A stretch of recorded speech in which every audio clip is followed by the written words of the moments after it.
¿Existe el político honesto? Pregunta dura para empezar. Yo creo que sí, que el político honesto existe y creo que la política también lleva implícita la palabra honestidad. ¿Cuál creo que es el problema de que podamos llegar a concebir que los políticos no son honestos? Yo creo que es por el foco. El foco normalmente lo tenemos puesto en líderes nacionales, internacionales, que tienen asociado una serie de valores que pueden ser negativos o percibidos como que no hacen realmente nada por la ciudadanía. Pero si nos vamos a lo que son, por ejemplo, los datos en España, el 80% de los políticos son locales, alcaldes, concejales, y yo creo que la mayoría de esos políticos, que son, nosotros solemos decir que es la política real, la política de a pie, la política que se siente, yo creo que en esa política sí hay muchísima honestidad.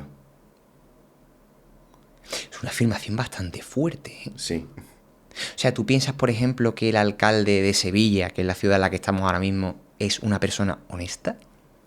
El alcalde de Sevilla como tal, o sea, el personaje político Sí. o la persona, entrar a valorar si es honesto o no sería una situación complicada, que necesitaría una serie de información, pero a nivel general, para responder a la pregunta, yo diría que cualquier alcalde tiene que ser honesto, y si no es honesto, yo creo que es un problema, y aparte de ser un problema, creo que es algo distinto a lo que son los alcaldes o concejales, por ejemplo.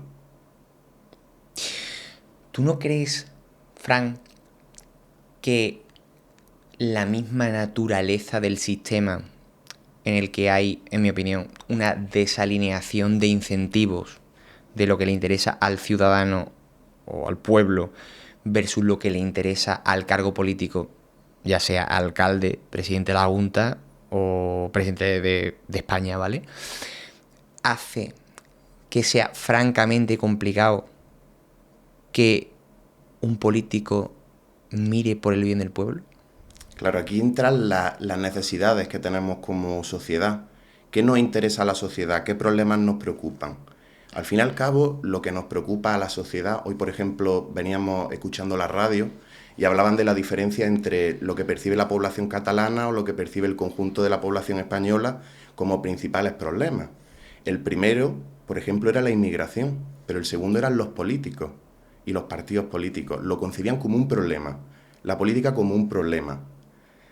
Entonces la pregunta es curiosa, porque claro, ¿cuáles son las necesidades de los ciudadanos? ¿Quién marca lo que yo como persona, como ciudadano, creo que es una necesidad? Los medios, a través de sus noticias, todos los días poniendo en foco en distintos temas, o ya no sobre el tema, sino el tratamiento que se le da al tema, y eso también confluye con lo que le interesa a un partido político, a un líder nacional.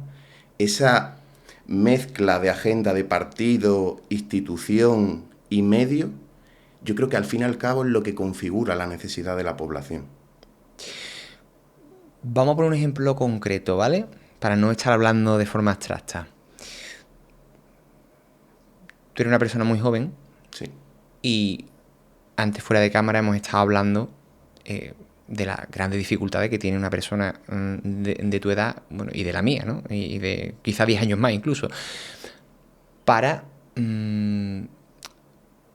hacer una vida básica, ¿no? Es decir, poder emanciparse de la casa de sus padres, tener una vivienda digna o funcional, idealmente poder tener un vehículo para que te dé cierta movilidad y poder tener renta suficiente para disfrutar del tiempo libre, ¿no? Yo creo que ese problema o esos tres problemas, básicamente el vivir dignamente o cómodamente o según los estándares de hoy en día, es el problema fundamental de todos los españoles y de todas las personas del mundo. Entonces, si eso no se está consiguiendo, ¿por qué nos estamos preocupando de otros temas distractores o disuasorios que van rotando para no afrontar el elefante en la habitación? claro, lo curioso es porque a la juventud, que no tenemos casa, no tenemos vivienda, nos cuesta muchísimo independizarnos de nuestros padres, Antes, cuando una persona se independizaba de sus padres con 22 o 23 años, era algo totalmente normal. Y a día de hoy, vivir con tus padres con 25 o 26 años es algo normal, a lo que no hemos acostumbrado, que no tiene que ser normal.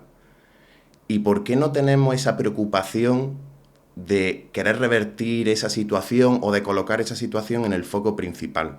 Efectivamente. Ese es el problema. Ese es el problema. ¿Qué pasa? Por lo que te comentaba, si el medio, la radio, ya no solo la radio, el medio, TikTok, Twitter, Instagram, ahora por ejemplo, el principal problema que ahora se difunde o se habla en los medios es el conflicto entre Palestina e Israel. Todo ocupa esos medios, todo. Literal. De día a noche, posición a favor, posición contraria, pero siempre el tema. Eso al fin y al cabo es agenda setting, como los medios te ponen unas gafas, no te dicen qué pensar, pero sí te dicen sobre qué pensar. Nosotros solemos explicar esto para que la gente lo entienda como el amigo, cuando quedáis un grupo de amigos, el amigo que tiene poder de convicción decida qué bar vais. El amigo no te hace tomarte un tinto de verano, tomarte una cerveza, una Coca-Cola, pero sí dónde te la tomas. Y eso es lo que hacen los medios, por ejemplo, con la opinión pública. Desplazan temas, desplazan preocupaciones, las sustituyen por otras. Y ahí yo creo que es donde está el quid de la cuestión. Efectivamente, a eso me refiero. Pero a lo mejor yo estoy loco o profundamente cegado por mis propias preocupaciones, que seguramente no. Pero tú imagínate que a mí me dieran mañana el cargo de alcalde de Sevilla o de, vamos a poner presidente de España, ¿no? Un poco que a lo mejor porque la gente que nos escuche pues pueda tener un poco más de contexto.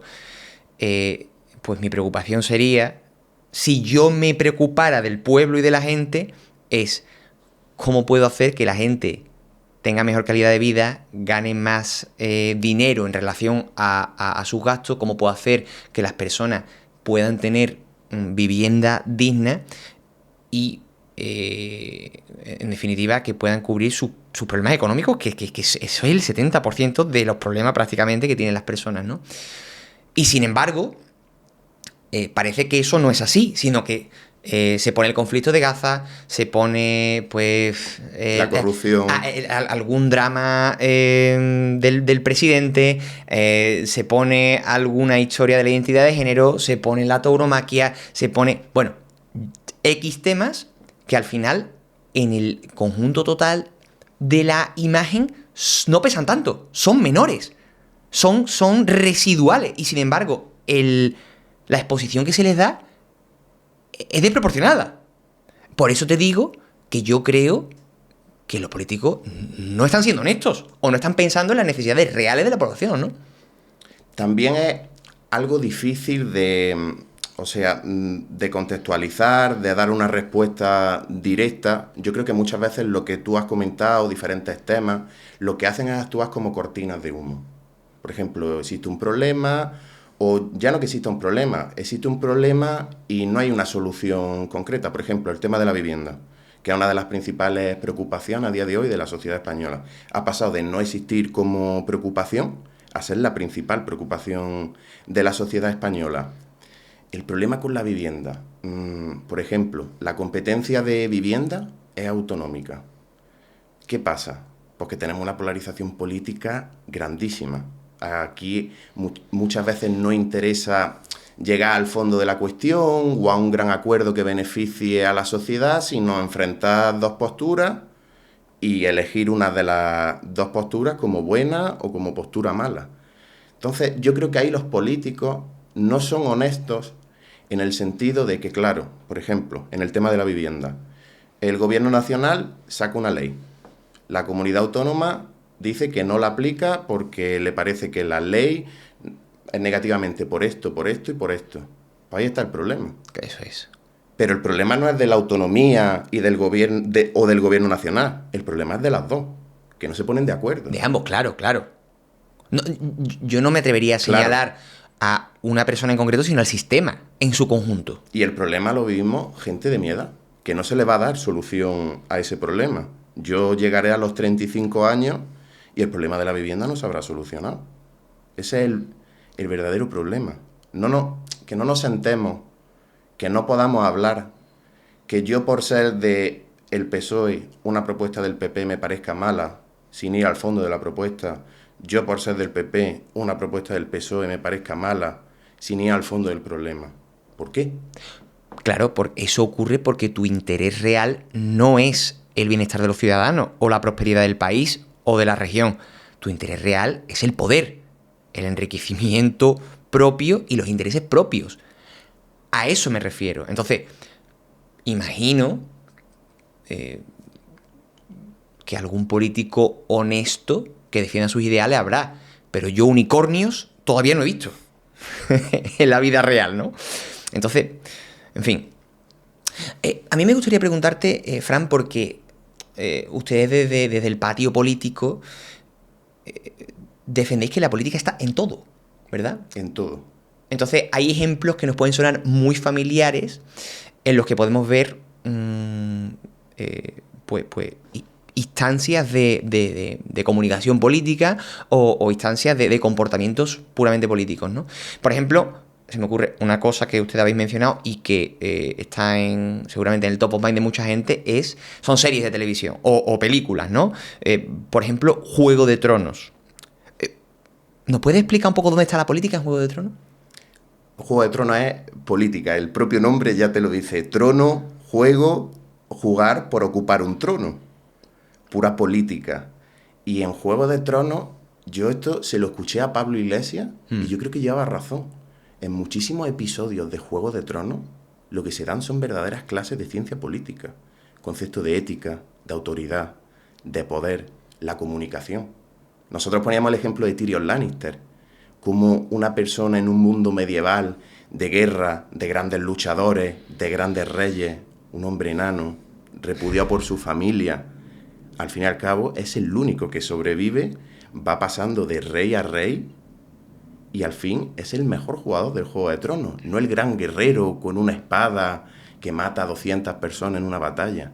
Y eso también es política. Y eso, por ejemplo, pues claro, entonces la siguiente pregunta es, ¿qué es exactamente política? ¿O qué se entiende por política? Yo cuando me hacen la pregunta de qué es la política, me gusta darle la vuelta y hacer la pregunta de retórica de qué no es política. Uh-huh. Tú, por ejemplo, antes me has preguntado, porque yo soy de Granada, sí. ¿Cómo has venido a Sevilla? Sí. Yo he venido en autobús. El hecho de que yo haya venido en autobús y no haya venido en tren, porque se tarda media hora menos en autobús, es política. ¿Por qué no hay una buena conectividad entre Granada y Sevilla, siendo Sevilla una capital de comunidad autónoma y Granada una de las ciudades grandes, y tengo que coger una opción de autobús que es impensable? ¿Cómo va a tardar menos en autobús que en alta velocidad? O, por ejemplo, el otro día se enfrentó la selección sub-21 española de fútbol contra Kosovo. Vale. Kosovo es un estado que España no reconoce como estado o como país. Entonces, la selección española, en el típico cartel publicitario de antes de los partidos, anunció el partido como España versus territorio de Kosovo. Claro, porque no lo puede reconocer como país. Y ahí ya implica una papeleta diplomática, por ejemplo, para la retransmisión de televisión española del partido. Ya tú pones en el marcador Kosovo en minúsculas, porque no lo reconoces como un país. Y aquí va lo curioso. Kosovo se enfadó y Kosovo denuncia que tiene un trato injusto por parte de ciertas federaciones por no reconocerla como un país, y muchísimos aficionados de Kosovo, haciéndose pasar por la cuenta oficial de la Federación de Kosovo, anunció el partido como Kosovo versus Al-Ándalus. Al-Ándalus, ¿en lugar de España? Sí. Qué bueno. Y se armó un conflicto en redes sociales, el presidente de la federación escribiendo una carta, y todo eso por un clasificatorio europeo de fútbol sub-21. Que en principio es un partido que no está en el foco, que no es la selección absoluta, y fíjate lo que se creó, un conflicto internacional por un cartel de un partido de fútbol. De loco. Pero, y por ejemplo, en el caso del tren, tío, que me comentabas antes, eso es política en tanto en cuanto es responsabilidad de las autoridades pertinentes de destinar recursos o no a que se haga. A lo mejor si yo estoy me lo invento, ¿no? Si yo soy el alcalde de Granada y estoy peleado con el alcalde de Sevilla, pues ahora te digo, pues ahora no te hago la vía. O cómo funciona eso. Es decir, ¿qué política en concreto hay ahí? Claro, en este caso la responsabilidad del transporte ferroviario es una responsabilidad nacional que compete al Ministerio de Transporte. ¿Cuál es el problema? Claro, sucesivos gobiernos. En la alcaldía, en la autonomía y en el gobierno nacional. Normalmente cuando coinciden en color, en local y en nacional, se ponen de acuerdo. Porque claro, interesa. Pero a veces cuando no coinciden, no interesa. Yo, por ejemplo, yo vivía en Madrid. Yo iba a Madrid cada vez que quería ir desde Granada a volver de Granada en autobús, 5 horas. Mi amigo Juanma, por ejemplo, él cogía su tren en Sevilla y en 2 horas y poco estaba en Madrid. ¿Por qué yo por ser de Granada? Y claro, hablamos de Granada, que a lo mejor no tiene alta velocidad. Pero tú esto se lo cuenta a una persona de Badajoz y te dice, por ejemplo, la persona de Badajoz, yo es que directamente no tengo vía de tren. Si has llegado hasta aquí, es que este contenido te está aportando valor. La mayoría de gente que mira el show no está suscrita al canal. Me ayuda mucho si te suscribes, das like y activas la campanita para no perderte ningún capítulo y que el programa llegue a muchas más personas. Te agradezco tu confianza una semana más. Sigue disfrutando del episodio. Claro. Sí, y realmente porque Badajoz no tiene vía de tren, y Sevilla sí, y Granada también, pero menos buena. Sí, no es alta velocidad. El problema de Granada para llegar a Sevilla es que tarda el doble de ir de Granada a Córdoba que de Córdoba a Sevilla. De ir de Córdoba a Sevilla tarda 1 hora prácticamente y de ir de Granada a Córdoba 2 horas. Claro. Y dices tú que en los eventos deportivos también hay mucha política. Muchísima. Bueno, la Vuelta Ciclista la estamos viendo, como no se pueden acabar etapas de una competición nacional de prestigio porque se cortan por manifestaciones. ¿Por qué? Manifestaciones de múltiples... Claro, en este caso por el conflicto Israel-Palestina, lo que volvíamos antes. Si todo el mundo lo sitúa como la principal preocupación, obviamente no eludimos de que es una preocupación, se están cometiendo ciertos actos, pero ¿por qué eso provoca que 1.000 personas se organicen en el País Vasco, en Galicia, y corten una etapa ciclista? Eso es de locos, ¿eh? Eso es de loco. Pero, y bueno, hablando de ese tema, ¿qué análisis haces tú de eso? ¿Eso por qué ocurre? Porque a mí la verdad que me fascina. Es decir, para empezar, que yo no tengo información suficiente ni he estudiado el tema como para opinar sobre el conflicto, ¿vale? Pero lo que sí tengo claro es que es un conflicto que está ocurriendo en la otra punta del mundo. Y que, honestamente, y que me llamen egoísta o me llamen lo que quieran, a mí en mi día a día no me afecta. Yo en mi día a día tengo otras preocupaciones. He tenido la suerte de estar aquí en España, de vivir aquí en España, y tengo otras preocupaciones, ¿vale? Pero efectivamente hay gente que dedica gran parte de su tiempo y sus recursos a manifestarse contra algo que está en la otra punta del mundo, que no le afecta de forma real en nada. ¿Y eso por qué ocurre? Yo creo que también tiene algo que ver la vinculación ideológica que se le da. O sea, ya automáticamente relacionamos estar a favor de Palestina con ser de izquierda, estar a favor de Israel con ser de derecha.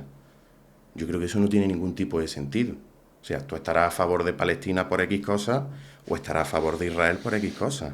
No por tener una ideología de izquierda, ser progresista o tener una ideología de derecha. Y al fin y al cabo, lo que nos llega también por los medios son imágenes muy crudas, sobre todo que despiertan muchísima emoción, Claro. Emoción negativa. Claro.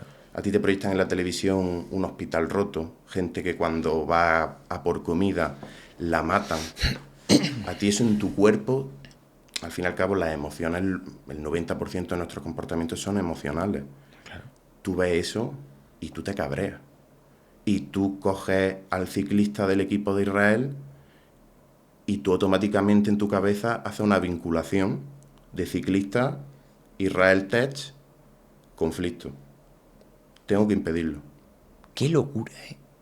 Cuando esa persona, ese deportista, ¿qué tendrá que ver con lo que se esté haciendo o con los verdaderos responsables? Pero es que probablemente del otro bando también se estén haciendo barbaridades.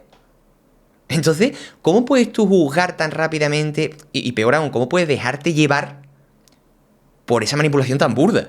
Es decir, porque obviamente estoy totalmente de acuerdo contigo, al final somos seres emocionales, rara vez en general las personas tomamos decisiones puramente racionales o nos detenemos a pensar, ¿no? Lo que estamos pensando es más bien por impulso. Pero de ahí a montarte una manifestación, bloquear un evento deportivo para una persona que probablemente, por otra parte, lleve mucho tiempo preparándose para eso, ahora llegas tú y le fastidias el tema. Aquí, ¿quién es el responsable, no? ¿O quién es el que está haciendo las cosas mal ahí? Porque ¿qué pasa? ¿Que los judíos son todos malos? ¿Qué caemos en el antisemitismo como...? Claro, ahí se van también a buscar esos atajos mentales. Por ejemplo, en el mismo conflicto lo vemos en los dos bandos.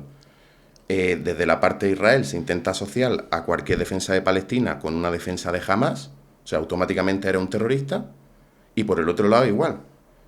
Si tú criticas a Israel, eres un antisemita, o si tú estás en contra de Palestina, pues significa a lo mejor pues, que eres el mayor sionista del mundo. O sea, nunca es un pensamiento racional de, vale, vamos a sentarnos. ¿Por qué pasa este conflicto? Por esto, por esto, por esto y por esto.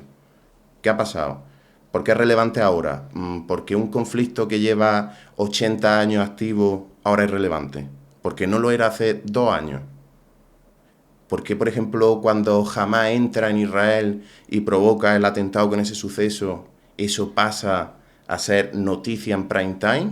Y a lo mejor un suceso parecido que había pasado hace 2 años en el mismo sitio por un bando o por otro, no es noticia. Claro. Sí, porque aquí yo creo que de lo que estamos hablando, Fran, es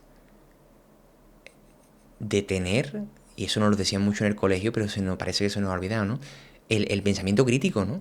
O sea, realmente pararnos a pensar por nosotros mismos.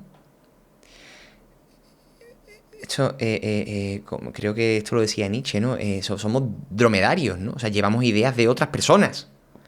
Cuando tú no sabes explicar por qué crees algo, es que esa idea no es tuya. Y la mayoría de veces, si tú le preguntas a alguien, ¿y tú por qué estás diciendo esto? La persona se te queda, a ver. Dice, no, porque es que, claro, este es malo. ¿Y por qué? ¿Y por qué? Y muchísimas veces cuando consumimos información y nos informamos de un tema, no es para crear opinión crítica, es para crear un argumento mayor, a favor. O sea, lo único que hacemos es reforzar nuestro argumento, la mayoría de veces, como personas. Pero también como ser humano no nos gusta enfrentarnos a algo que nos diga, no llevo razón, esto no es así.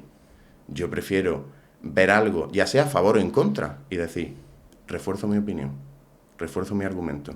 El sesgo de confirmación. Claro, y al final también, por ideologías, vivimos en cámaras de eco, en la que la información viene con un mismo corte, una misma orientación de arriba hacia abajo, y no consumimos cosas distintas. A mí una cosa que me encanta es leer los periódicos, los distintos medios, incluso los más extremos, y ver el mismo tratamiento de una noticia. Y ahí te das cuenta de por qué una persona piensa una cosa o por qué una persona piensa otra cosa. Y sobre todo en estos periódicos más extremos, que no son medios de comunicación grandes al uso, que lo que hace muchísimas veces es una técnica que es simplificar, dar un mensaje negativo y emocional. Ya tienes argumento. Porque además, y hablando de alineación de intereses, el interés de la prensa tampoco es contar la verdad de forma objetiva, es acaparar más atención para cobrar más por publicidad. Es mi opinión, ¿eh?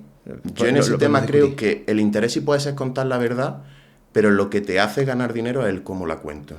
A eso me refiero. A eso me refiero. Es decir, que yo puedo dar una noticia, pero a mí me interesa dar la noticia, y esto se ve constantemente, ¿no? De la forma más dramática posible para que esto parezca una telenovela y la persona esté prestándome más atención. Y te lo digo porque yo estoy en el negocio de la atención y sé cómo se capta la atención, ¿no? Pero yo nunca he dicho que mi objetivo sea contar las cosas de forma objetiva y no creo que la gente venga aquí por eso, ¿no? Pero se supone que muchos de estos medios lo son. Entonces, esa es otra mentira, otra desalineación de incentivos. Es decir, yo creo que al final la cuestión no es que eso esté mal per se, sino que la gente entienda los intereses de cada uno y que si este periódico me está contando esto de esta manera, pues a lo mejor hay que bajarle un par de puntitos porque a lo mejor está sesgado hacia un sitio, ¿no? Ahí los medios también, con el despertar de las redes sociales, han sentido miedo. Porque dicen, oye, yo tengo un youtuber, oye, yo tengo una cuenta de TikTok que hace lo mismo que yo, de una forma más inmediata, más rápida, genera un clickbait más rápido, y yo, que antes tenía el monopolio de la información, lo estoy perdiendo. Literal, ¿eh? ¿Ahora qué hago? Pues ¿qué hacen los medios? Adaptarse. Normalmente tú cuando te llega una noticia de un ABC o El País, te llega por Twitter. Y ya después va el enlace de la noticia. Pero mucha gente a lo mejor se queda con el titular que da El País o con el titular que da el ABC. Inmediatez. Quiero tener rápido una opinión. No me quiero poner a parar a leer. O por ejemplo en televisiones. ¿Qué interesa? Tener en una mesa de analistas a 6 expertos, que obviamente cada uno tiene su ideología, porque somos personas humanas, Claro. y no es malo tener una ideología. El problema es que toda valoración que hagas y tú haciéndola desde una posición de analista objetivo, la hagas secada. ¿Qué le pasa a la población? Pues que él también prefiere, en vez de ver un debate de 6 expertos discutiendo sobre la realidad, 3 tertulianos de derecha, 3 tertulianos de izquierda, dentro de esos 3 y 3, uno de cada lado, que la líe, identificarme con ellos. Y aparte de identificarme con ellos, generar odio hacia el otro. Es que literal. Mira es este que que es un facha, mira este que es un rojo, esta mujer, este hombre. Porque además ha sido bastante suave llamando a los tertulianos. Porque desde luego analistas objetivos no son. Nosotros a veces le decimos todólogos, porque a mí me parece increíble que tú puedas estar 6 o 7 horas en una mesa opinando sobre todo. Pues, por ejemplo, con el tema de los incendios. Sí. O sea, yo te puedo hablar de cómo ha comunicado un político ante los incendios, de la responsabilidad política, de la tramitación de leyes para prevenir un incendio. Pero yo no entiendo de control de incendios, yo no Claro. soy un bombero, yo no tengo conocimiento, yo no entiendo de naturaleza. Yo no puedo darte la solución mágica a las cosas, porque no existe la solución mágica a las cosas. Oye, ¿a ti te parece de recibo que tengamos una televisión pública al servicio del Estado financiada con dinero de todos? Yo creo que sí, que es algo que debe favorecerse, y creo que hay ejemplos buenos, por ejemplo como la BBC, que son medios que se les considera muchísimo más imparciales. ¿Qué pasa en España? Pues el problema de la partitocracia, de los partidos ya son casi instituciones, empresas. Entonces yo cuando controlo la televisión pública, televisión española y las televisiones autonómicas, Sí. que son 17, a mí me interesa imponer mi relato, imponer mi contenido, pero claro, el otro día por ejemplo lo vimos en La Revuelta. Vimos a Mariló Montero con David Broncano y lo decía un compañero nuestro, esto es pura batalla cultural. El que quiera ver lo que es una batalla cultural, que se ponga el programa. Porque es que se ven perfectamente dos enfoques, que al fin y al cabo tampoco son profundos. Porque claro, ¿qué decía Mariló Montero? Que no había toro en la 1. Por ser de derecho en la televisión tiene que haber toro. Es absurdo. O un programa de opinión política. O por ejemplo decía, no, es que es todo rojo, rojo, rojo, rojo, rojo, rojo. Y respondía Grison, sí, Pepe de Masterchef que es de Podemos. También se generaliza y se instrumentaliza ese discurso por los partidos políticos de ahora tú controlas la televisión, ahora tú no estás dando información pública, en vez de decir, oye, vamos a analizar la situación. Vamos a ver qué contenido nos gusta, qué contenido gusta, cómo debería de ser. Si tiene que ser plural, no tiene que ser plural. Tenemos que dar cabida a X ideas. Pero no, vamos al boom. Y por ejemplo, a David Broncano. David Broncano es reconocidamente una persona de izquierda. Uh-huh. Y cualquier persona que haya visto programas suyos como La Vida Moderna, se ve su visión. Pero tú ves La Revuelta, y La Revuelta no es un programa político. Pero quieren llegar a calificarlo de programa político para hacer daño. Y también con el tema de los millones, por ejemplo. 21 millones de euros nos ha costado... Sí, que el suelo de David, ¿no? Que esté Broncano en televisión. ¿Y tú te has visto a parar cuánto vale hacer un episodio de Masterchef? Claro, pero no interesa, porque en MasterChef en ningún momento puede haber un ápice político, un programa de cocina. Claro. En La Revuelta sí. Pero que haya algo de contenido político no significa que el programa sea político per se. Ahora, por ejemplo, hemos visto El Hormiguero, como El Hormiguero ha pasado de un programa de entretenimiento a tener una dosis de entretenimiento, pero después tiene una dosis de tertulia. Hemos visto cómo en el propio programa de entretenimiento se mete la política. Y tenemos a líderes de opinión que no son líderes de opinión como los de antes, grandes periodistas formados en el tema de la política o en otros temas, sino son opinólogos, todólogos, que está muy bien que la población exprese su opinión, pero también hay que tener cuidado con la opinión que yo expreso en prime time, en televisión. Yo tengo una responsabilidad, como tú la tienes aquí en este podcast. Claro. Y cuando tú no eres consciente de esa responsabilidad, ahí es donde está el problema. A mí lo que me chirría, honestamente, es que eso se haga con dinero de todos. Porque, es decir, A3 Media quiere pagarle a Pablo Moto y a su hormiguero, no 21, 300 millones, bueno, pues una cosa de una empresa privada. Pero claro, es que al final, aunque probablemente esto no sea representativo en los presupuestos generales del Estado, comparado con otras partidas, pero no me acaba de parecer bien, porque no es solamente programas de entretenimiento, sino los informativos, por ejemplo, que se emiten varias veces al día y que te dan una visión del mundo, pues obviamente sesgada hacia la opinión del que lo financia, ¿no? Yo no creo que sea el sesgo de opinión, sino el sesgo de lo que te he dicho antes, de lo que muestro.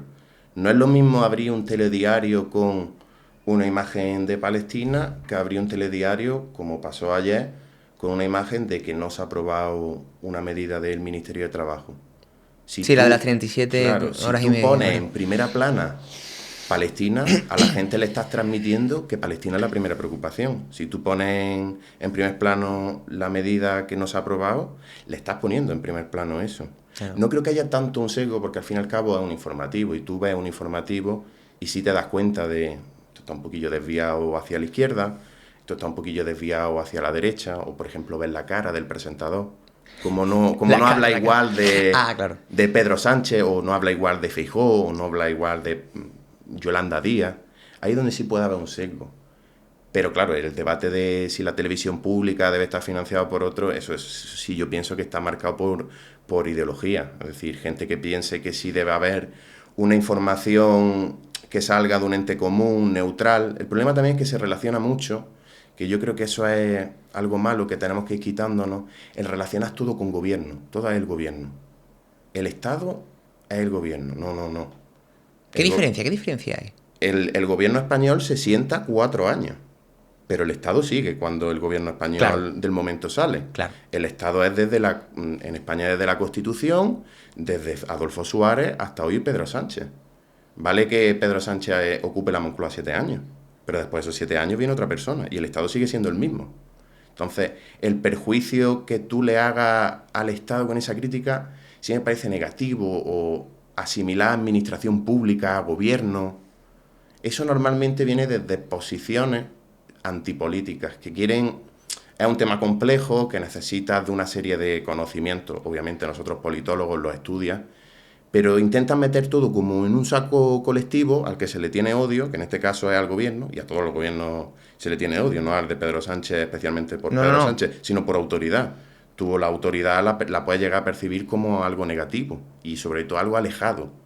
No son personas del día a día, que tienen que pagar una factura de la luz, porque no se pueden permitir, si hoy compran X, no se pueden permitir mañana irse de vacaciones. Entonces yo creo que eso también desde la institución se tiene que reformular, acercarse, mostrarse, explicar el trabajo, no ser alguien oscuro, alguien que parece inalcanzable. Son políticos. Son personas, no tenemos diseñados unos robots que nos gobiernen. Ese yo creo que es el debate. De hecho, yo me siento bastante identificado con lo que tú acabas de decir, una posición contraria a la política en general, contraria al Estado, a la autoridad y a la imposición de medidas que no van conmigo, no tienen que ir conmigo, que desde luego yo no he decidido, ¿no? ¿Existe la democracia a día de hoy? La democracia existe. Ahora, el concepto que nosotros tenemos de democracia hay que verlo. En España, por ejemplo, tenemos una democracia representativa. Yo voto, en este caso, una elección nacional a una Corte General. Yo, por ejemplo, de Granada, elijo a mis diputados de Granada votando una lista. Después cojo la lista del Senado, voto a los 3 senadores que me parezcan más buenos. El problema es, supuestamente, el diputado de Granada me tiene que representar a mí, que lo estoy cogiendo por ser de Granada. Pero realmente, ¿a quién representa el diputado de Granada del PP? Pues al PP. Claro, ahí entra un conflicto. Si, por ejemplo, un gobierno o un partido saca una medida, pero esa medida perjudica a una provincia, los diputados de esa provincia se abstienen, votan en contra, no. Y ese es un problema. Van todos a una, claro. Exactamente, porque ¿qué hay? Una disciplina de voto. Disciplina de voto se llama eso, ¿no? Exactamente. A ti el escaño te pertenece como diputado, porque tú has sido elegido como diputado, pero tú tienes que seguir una disciplina de voto del partido. Y cuando tú te la saltas, te sancionan. Ahí tenemos a Pedro Sánchez, por ejemplo. Cuando salió Rajoy después de las repeticiones electorales, Pedro Sánchez renuncia y le quitan el acta de diputado porque él dijo que él no se iba a abstener a votar a Rajoy. Él quería proponer un cambio en España, yo no voy a pasar por la abstención. Y lo sancionaron. Exactamente. Y lo echaron del PSOE.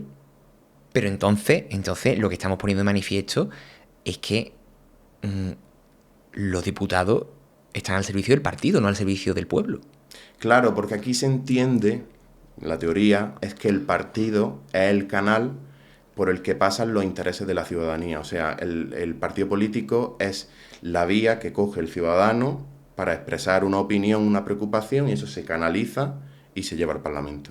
Lo cual es rotundamente falso. Claro, el problema es que se desvirtualiza. O sea, quiero decir, te voy a reformular la pregunta. ¿Tú crees que las instituciones y los mecanismos actuales mediante los cuales se implementa la democracia son efectivos o valen para algo? Yo creo que sí. Y creo que se pone mucho el foco en, por ejemplo, en lo negativo, en lo que estábamos diciendo. Pero tampoco hay que ser tonto. Y lo primero para tú calar el mensaje de que la democracia funciona es explicarle a la gente las deficiencias del sistema. Tampoco vale ir con la cara de, no, todo es bonito, todo funciona. Porque la persona de a pie dice, no, esto no funciona. Por mucho que tú le digas que esto funciona, si él piensa que no funciona, no funciona. Entonces yo creo que deberíamos reformular esto y obviamente el partido, el color, que pierda un poco, empezar a confiar más en personas. A lo mejor, como pasa en los pueblos se ve esto. En los pueblos muchas veces no se vota por color o por ideología, se vota a la persona. Y tú ves una encuesta, unos resultados electorales municipales y nacionales, y ves a lo mejor como, por ejemplo, el candidato del PSOE en las municipales tiene el 90% de votos, y después en las elecciones nacionales no lo vota el 30% al partido. Entonces, por eso yo siempre me encanta reivindicar lo local, porque ahí yo pienso que es donde de verdad está el interés, porque el alcalde, al fin y al cabo, en un pueblo tiene que salir a la calle. Y en cuanto se va a encontrar un ciudadano, que va a decir, oye, que yo tengo un socavón en mi puerta, oye, que el parque al que lleva a mi hijo no está limpio. Y el alcalde, cuando se lo digan 2, 3 veces, a la cuarta ya no se lo pueden volver a decir, pues se le cae la cara de vergüenza. Porque es un vecino más. Eso es verdad, ¿eh? En un pueblo. Claro. Pero vamos, en una ciudad mediana como Sevilla, el alcalde está totalmente out. O sea, quiero decir que eso funciona cuando la población, la localidad es pequeña. Claro. Pero que no hace falta que sea Sevilla. Es que te digo que a lo mejor en Dos Hermanas, que son, me parece que son 150.000 habitantes, no sé yo, ¿eh? No sé yo, ¿eh? Se deberían, en esos sitios que son las ciudades más grandes o las poblaciones más grandes, y el alcalde obviamente pues no puede estar todo el día en la calle de exposición, pero encontrar un método, temas como el gobierno abierto, la participación ciudadana, que haya un buzón real, pero un buzón real, donde tú denuncias, oye, este banco está sucio, límpialo, y al día siguiente el ayuntamiento manda al operario y lo limpia. Eso pasa en determinadas ciudades, en otras no. Existe el canal, pero el canal no se utiliza, es una excusa más de, bueno, vamos a poner esto de transparencia aquí, que la gente parece que contacte con nosotros, pero nosotros no hacemos ni caso. Entonces, hay que crear esos mecanismos, Por eso digo lo de que el político se acerque. Por ejemplo, nosotros el otro día decíamos, Pedro Sánchez no está en TikTok. ¿Cómo Pedro Sánchez no está en TikTok? Si es que yo veo al supermercado de mi barrio, a la tienda de mi barrio, con TikTok, haciendo promociones de la tienda. ¿Cómo el presidente del gobierno no está presente en el canal, en la red, donde más tiempo pasa el ciudadano español mensualmente? Son 28 horas de media de un ciudadano español en TikTok. 28 horas si tú no mensuales. Mensuales, pero con muchísima diferencia. La segunda es YouTube. También por método de consumo. Los vídeos de YouTube son normalmente vídeos largos o directos o entrevistas como esta que te llevan, pues una entrevista te lleva a consumir 2 horas. TikTok tú piensas que es deslizar 28 horas. Si tú no estás ahí, si tú no estás donde está el joven, ¿a quién le comunicas? ¿Con quién estás hablando? ¿Qué interlocución? De hecho, probablemente muchos de los políticos del futuro puedan haber sido previamente influencers. No. Sí. Porque desde luego la población se va a sentir mucho más identificada y mucho más cercana con un influencer o una persona con presencia fuerte en redes que con un político casposo. O por ejemplo, el diputado nacional que lo vemos tan lejos y lo vemos como una persona que va a Madrid y cobra dinero. Porque esa persona no abre un canal de Instagram de difusión en el que te diga lo que he hecho esta mañana. Esta mañana... Efectivamente, esta mañana, no en exactamente. plan... Esta mañana se vota esta ley y yo voy a votar esto, porque estoy a favor o en contra de esto. O por ejemplo, mañana le tengo que preguntar a la ministra de Vivienda. ¿Qué pregunta le haríais vosotros a la ministra de Vivienda? Un poco de interlocución. Eso estaría bueno, ¿eh? Claro. Y eso es lo que se debe de ir implementando y lo que nosotros le recomendamos a los políticos, por ejemplo. Pedro Sánchez no está en TikTok. Vale, Pedro Sánchez no va a salir haciendo un baile.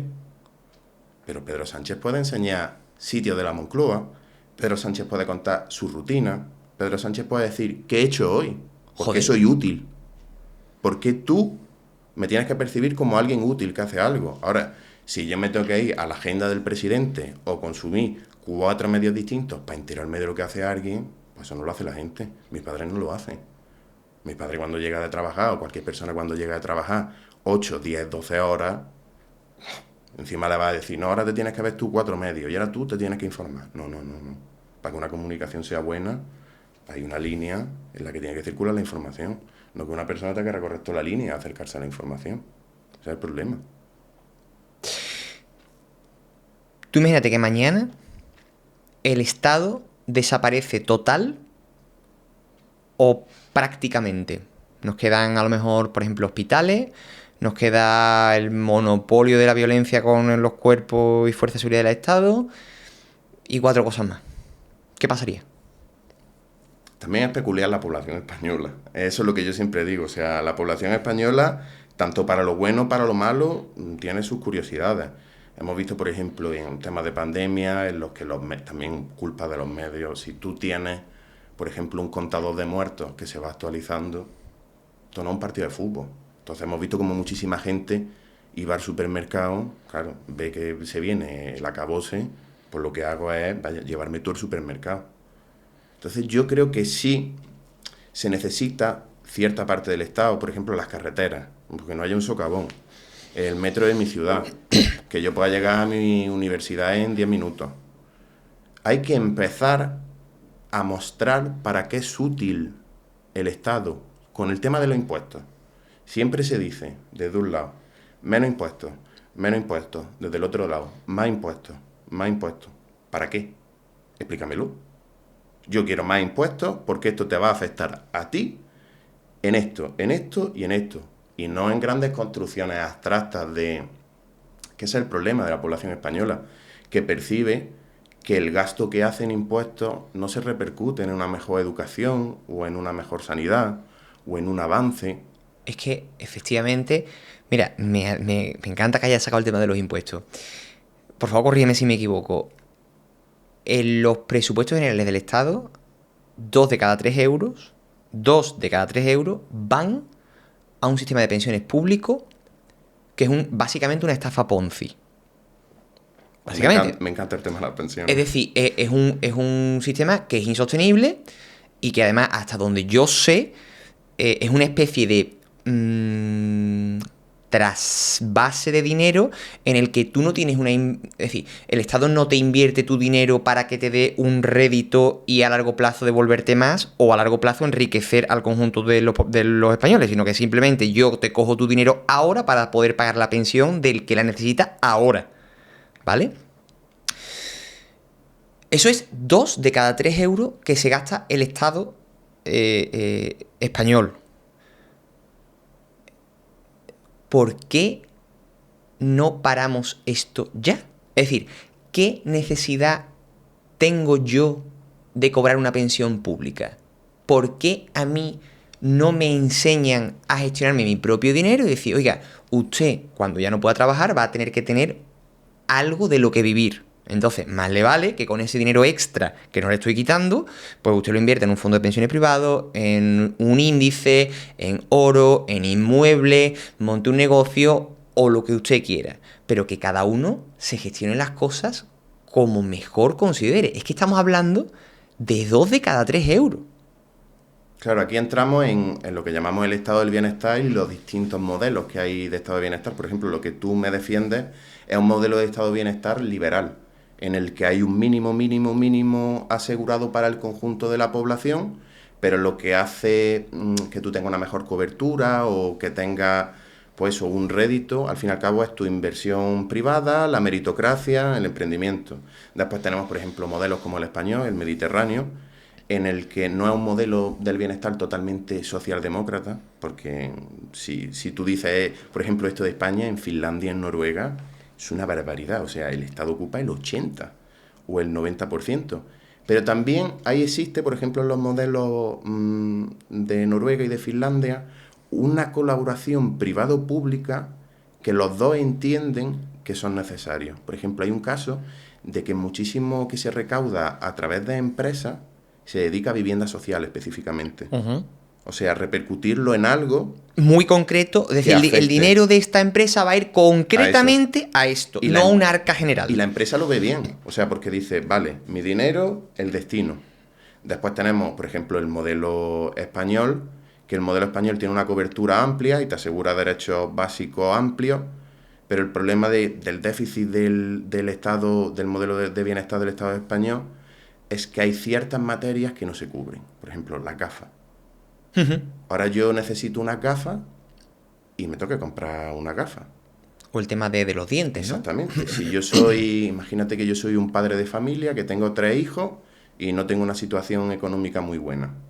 Si yo 2 hijos míos ahora necesitan gafas y otro necesita una ortodoncia, ¿dónde saco el dinero? Pero es que además, el tema de sanidad, educación, seguridad, que yo creo que es un poco en lo que todo el mundo está de acuerdo, que nos conviene que sea público y que sea de calidad, no representan un porcentaje alto en los presupuestos generales del Estado. Claro, ahí también hablamos de que al ser la sanidad y la educación competencia autonómica, están dentro del presupuesto como una transferencia autonómica. No tiene un cuadradito específico que sea sanidad, educación. Claro, existe el Ministerio de Sanidad, existe el Ministerio de Educación, que lo que hacen es crear un marco general, pero la aplicación después depende de la comunidad autónoma. Y aquí te pongo un ejemplo. Uh-huh. Nosotros, mi compi y yo, somos de Andalucía, y en Andalucía, en la universidad, tienen la beca del 99% de la Junta de Andalucía. Eso significa que a lo mejor tú el primer año pagas la matrícula universitaria, pero que yo lo que voy aprobando se me va descontando de la matrícula. Si yo, por ejemplo, tengo un expediente exquisito y he aprobado todo, el año que viene solo pago la tasa administrativa. Sí. Pues tú imagínate la situación de que nosotros llegamos a Madrid y estábamos dando clase con una persona potente de la Universidad Complutense de Madrid. Claro, y de repente nos dice a mi compi a mí, soy unos subvencionados. Eso te dice a ti el profesor. Claro, y nosotros nos quedamos así. ¿Y yo por qué soy un subvencionado? Si yo estoy aprobando, o sea, a mí me parecía loco. Me parecía loco porque además era una persona de izquierda, progresista. O sea, tú me estás diciendo que tú, persona de izquierda progresista, ves bien, pagas 2.500 euros de matrícula todos los años en una universidad pública. Porque yo soy un subvencionado. Bueno, pero es que aunque fuera verdad, porque el Estado te está subvencionando la educación, creo que, para empezar, no tiene nada de malo, al contrario, Por mérito. por mérito, y que después es la forma en la que lo dice, ¿no? Porque es una forma, por lo que tú has comentado, Despectiva. muy despectiva. Sí, tú puedes decir, vale, si yo soy subvencionado, eso es rigurosamente cierto, ¿y qué? Que algo que también a mí me da mucho coraje porque se asocia mucho a Andalucía. Ah, vale, claro. La tierra de las paguitas. Claro. Después tú ves quién cobra un subsidio y Andalucía no es la comunidad que cobra subsidio. Lo ¿Ah, no? cobra más arriba, ¿no? Tú ves el mapa Amigo. de concentración de subsidios, claro. La paguita, el mantenido, el PER, el andaluz que es un vago, el andaluz que no trabaja. No. El andaluz se mata a trabajar. El problema es que tú lo pillas en el momento de descanso. Pero Andalucía es una tierra de trabajo. En Andalucía era una tierra de jornaleros, de gente que no tenía nada, y se mataba con una haza en el campo por cultivar comida. Es la tierra de los señoritos, de 3 o 4 señoritos de latifundio que han tenido... Entonces a mí no me vengas con que yo soy un subvencionado. Yo no soy un subvencionado. Además que, por ejemplo, la Universidad de Granada en el tema de ciencia política es muy prestigiosa. No digas eso. Tú estás permitiendo que un niño que tiene un bajo recurso, si aprueba y es bueno, el año siguiente no le cueste dinero. A mí eso me parece fantástico, tío. Claro. Eso es fantástico. Entonces, esto que yo te acabo de contar es lo que se debería de contar y deberían de contar los políticos. O sea, no decir impuesto. ¿Para qué? O decir menos impuestos. Y automáticamente relacionarlo con izquierda o derecha. Claro, tú aquí cuando le dices a alguien que Karl Marx, el máximo exponente del comunismo, decía que los impuestos eran un robo y que no habían que pagarlos, ¡boom! Le explota la cabeza. Claro. Porque automáticamente lo hemos direccionado, claro, nos encanta empaquetar. Paquete de izquierda, impuestos. Paquete de derecha, no impuestos. No. Pero porque además, Fran, es que claro, si tú coges y fríes a la población a impuestos con la promesa de que después les van a redundar en un estado del bienestar pues cada vez más amplio, tú los haces dependientes de ti. Es decir, yo creo que hay un interés bastante claro de la política en general de amasar cada vez más recursos para tener estómagos agradecidos. Es decir, yo creo que la verdadera libertad es enseñarte a pescar. Yo no te tengo por qué dar los peces, tío. O sea, yo te doy la caña y te enseño a pescar lo mejor posible. Es más, ojalá pesques tú para que puedas repartir para más personas. Pero eso será porque tú eres muy buen pescador. No porque yo te doy... Es que además no te voy a dar una buena lubina. Te voy a dar un palito de merluza. Y tú vas a decir, ay, el señor, qué bueno es que con mis impuestos me dio el palito de merluza. Te están dando las migajas, tío. Tal y como yo lo veo, ¿eh? Eso se parece, con lo que recupero lo de antes, los modelos del estado del bienestar. Eso también se parece un poco más al modelo de estado de bienestar que tiene Francia, que tiene Alemania, en el que se asegura más que en un modelo liberal, pero todo va relacionado a tu trabajo, a tu aportación. Es decir, tú tienes un mínimo, que no es un mínimo grande que te permita, pero tú subes si trabajas, si aportas, si tu familia ha aportado. También depende del trabajo, porque eso es un problema. Hay gente que está cualificada, gente que no está cualificada, gente que puede aportar más, gente que puede aportar menos, pero también yo creo que es algo que ahora se está combatiendo y se está introduciendo, la visión del Estado como... A mí me hace gracia, de no, yo tengo que ir con churretes en la cara a pedir una ayuda. No, o sea, yo no tengo que ridiculizarme por ser pobre para pedir una ayuda. Ya, claro que no. El Estado me la tiene que dar y aquí hay mucho lío de ayudas que no son por renta y se da a todo el mundo. O políticos que, por ejemplo, cogen una ayuda que se le da a toda la población para pagar la calefacción y dices tú, pero bueno, Eso nos choca. Claro. Pero claro, el Estado debería, en este sentido, lo que se defiende es dársela a todo el mundo. O sea, al pobre Y al rico. y al rico. No al pobre porque pobretico. No. El Estado no es la beneficencia. El Estado no es Cáritas. El Estado es un Estado que tiene que garantizar X a todo el mundo.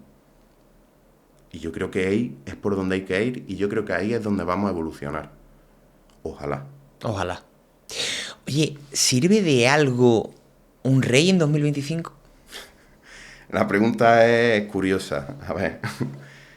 Aquí también a mí me encanta esto, vincularlo otra vez con la izquierda y con la derecha. Automáticamente en tu cabeza dices, yo soy de izquierda y soy republicano. O yo soy de derecha y soy monárquico. Y tú le das la vuelta y dices, si tú eres liberal y que tú crees en la meritocracia y en la libertad individual, ¿cómo defiendes a una persona que tiene un cargo por ser hijo de 2 personas? ¿Qué pasa? Que claro, como en España el periodo de republicano se ha asociado a una ideología, tú automáticamente te dicen república y tú piensas en una persona de izquierda, ¿no? Normalmente quien debería defender la monarquía son personas conservadoras, personas que defiendan el orden establecido. Pero en España es curioso. El rey, la postura del rey es muy parecida a la postura de un presidente de república, sirve más para acciones exteriores, para política exterior, para acuerdos internacionales. Pero al día de hoy es un símbolo que yo creo que con el tiempo evolucionará hacia una república. También porque hay un rey. ¿De dónde venimos? Venimos de una dictadura. Una dictadura que se provoca por un golpe de Estado hacia una república. La dictadura se acaba, el militar franquista ahora es el militar democrático, todo ese elemento franquista pragmáticamente se pasa, por no echarlo del sistema, a la estructura del Estado.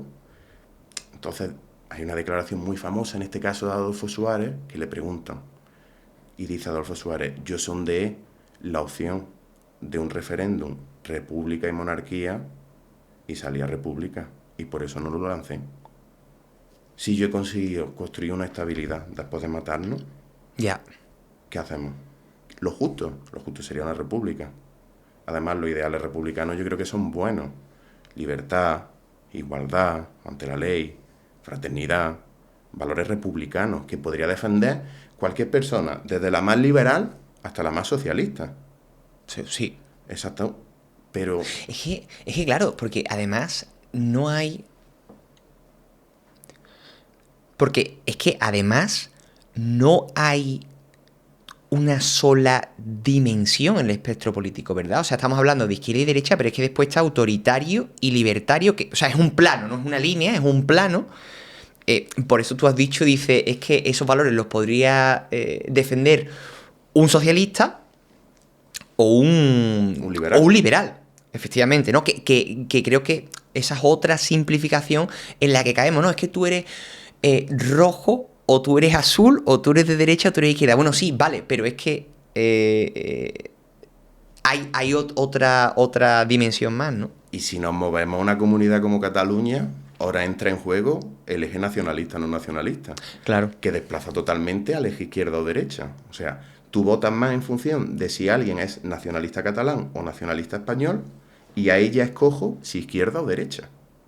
Claro. Y nosotros tenemos un artículo, porque a mí esto me encanta. ¿Por qué nos llaman rojos o fachas? Efectivamente, tío. Y relacionamos el independentismo catalán con ser de izquierda. ¿Y el nacionalismo? El nacionalismo nunca ha sido una postura de izquierda. Porque automáticamente se vincula con la izquierda. Los impuestos, la monarquía. Son más batallas culturales, los toros. Eso es absurdo, tío. Es que es absurdo. Es que a un socialista le pueden gustar los toros. El Che Guevara iba a corridas de toros. Y no creo que el Che Guevara sea un presuntuoso de ser una persona de derecha, sino es una tradición que se vivía en una época en su momento, y en la Segunda República a los toros iba todo el mundo. Y la Segunda República era una república de trabajadores, puesto en la Constitución republicana. Era un elemento nacional de la época. A día de hoy ha evolucionado y se puede estar a favor, se puede estar en contra, se puede justificar, no se puede justificar, es otro debate. Pero no nos vinculemos a una ideología. ¿Por qué? Oye, tío, y volviendo un poco al tema del rey, porque al final, o sea, la conclusión que yo he sacado de lo que me has dicho es que básicamente un símbolo residual de una época pasada, Un elemento ¿no? institucional. Un elemento institucional. Pero no nos está saliendo eso muy caro, tío, al resto de los españoles. Es decir, es que literalmente, y yo como liberal, a mí es que esto me repatea, ¿no? Lo que tú has dicho, dice una persona puesta ahí básicamente por su bella cara. Dice, no, es que está muy preparado. Joder, nos ha jodido, tío, como para que encima sea idiota. Y si tú entrenas a una persona desde los 3 años para ser presidente de la República, estará igual de preparado. Es que eso no es un argumento. Claro. Y a mí me hace mucha gracia. Jugábamos hace poco a un juego que lo dijo un político o lo dijo otra persona. Y era una frase que era, yo estoy bastante feliz con Felipe porque es un rey bastante republicano. Y poníamos 2 opciones, Zetangana o Zapatero. Pues se lo dijo Zapatero. Y eso lo defiende mucha gente. Hay muchísima gente también que defendía, yo no soy monárquico, yo soy felipista. O gente que es monárquica, pero tiene rechazo a Juan Carlos. También ahí entra en juego la figura de Juan Carlos. Temas como el 23F te hacen asentarte como una figura que soluciona problemas. Claro. Una figura de consenso. Al fin y al cabo, cuando hay unas elecciones, todos los grupos parlamentarios hablan con el rey y le dicen lo que quieren hacer, a quién quieren apoyar o a no quieren apoyar. Eso lo podría hacer perfectamente un presidente de la República, obviamente. El tema del gasto, eso siempre algo, eso es curioso, porque es un argumento que siempre han defendido las personas monárquicas, porque cogen el presupuesto del presidente de la República Francesa y el presupuesto de la Casa Real y te dicen, oye, la Casa Real gasta muchísimo menos que el presidente de la República Francesa. Pero nosotros nos vamos a la función que tiene cada uno, o solo al coste total, a la macrocifra, sin ver lo que hay detrás de la macrocifra. Claro, claro. Ahí está la cosa. Pero además, esas funciones no las podría hacer el presidente de España. O sea, quiero decir, ¿para qué está si no, no?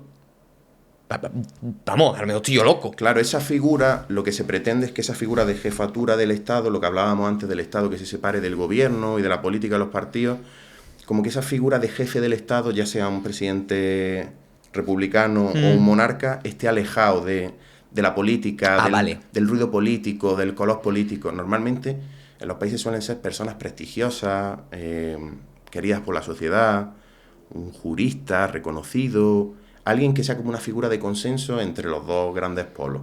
Vale. Oye, Fran, antes de seguir, me gustaría que nos comentaras qué es lo que nos has traído hoy, porque todos los invitados nos traen unos gestos y tú en tu caso, si no me equivoco, son unas tarjetas del metro, ¿no? ¿Podrías cogerla, por favor, y enseñarla a la cámara que tienes enfrente? Puedes acercar un poquito hacia ti. No, hacia ti. Hacia cerca de ti. Ahí, eso es. Unas tarjetas del metro de Madrid. Sí. ¿Y por qué nos has traído eso y qué simboliza eso, tío? A ver, sospechosamente, como me has escuchado hablar y como has escuchado hablar a mi compañero, ninguno somos de Madrid ni de ningún alrededor. No. Yo he traído esas 2 tarjetas porque para mí simbolizan mucho. Para mí esas 2 tarjetas son, digamos, que el primer ladrillo del patio político. Sí. Yo vengo de Granada, soy un chaval de barrio, un chaval que ha ido a la universidad, que ha ido al colegio, que saca buenas notas, pero que siempre ha estado, pues Granada es una ciudad muy bonita, pero Granada no es una ciudad muy grande, tiene sus limitaciones, al fin y al cabo es repetitiva en cierto sentido. Entonces, esa aventura de embarcarte, irte a estudiar un máster a la gran ciudad, a la gran capital, Sí. y al centro de Madrid, y todo lleno de pantallas. ¿Dónde estoy? ¿Qué es esto? Esto parece un videojuego. Pues yo considero eso el primer ladrillo del patio, porque eso es lo que posibilita que a día de hoy, por ejemplo, lleve este polo, que yo tenga un compañero, que seguramente en otras circunstancias no lo hubiera conocido. Yo me acuerdo del día que conocí a Juanma, yo iba súper nervioso, y entré al salón de recepción, donde me hicieron la recepción del máster, y yo de repente entro a una sala súper bonita, blanca, como con escalones, como si fuera un coliseo romano, todo lleno de pantallas LED. Claro, yo venía de una universidad súper prestigiosa, pero una universidad antigua, sin mucha modernidad, académica. Claro, yo llego allí y veo a gente muy bien vestida, sobre todo gente extranjera.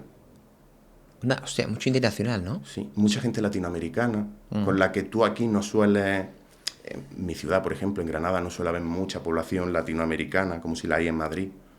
Claro, en ese momento te asustas y dices, ¿dónde me he metido? Yo no soy... O sea, yo acostumbrado a vestir mi chandita, estás con mi... Además, yo tengo una relación súper familiar con mis amigos, con mi familia. Y ahí me dio miedo. Y yo de repente veo enfrente mía a Julio César Herrero, que es una persona que he visto miles de veces en televisión, en radio, hablándome directamente como director del máster. Claro, yo ya ahí... ¿Dónde estoy? Flipa, tío. Claro. Este no es mi sitio, me siento raro. Un poco como con el síndrome del impostor. Sí, exactamente. Entonces íbamos ya saliendo de lo que era esa recepción principal y ya íbamos para clase.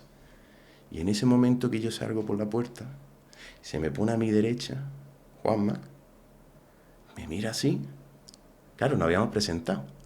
Me mira así y me dice, ¿y yo? ¿Tú eres de Granada, no? Y le digo, sí. Me dice, yo soy de Umbrete, de Sevilla.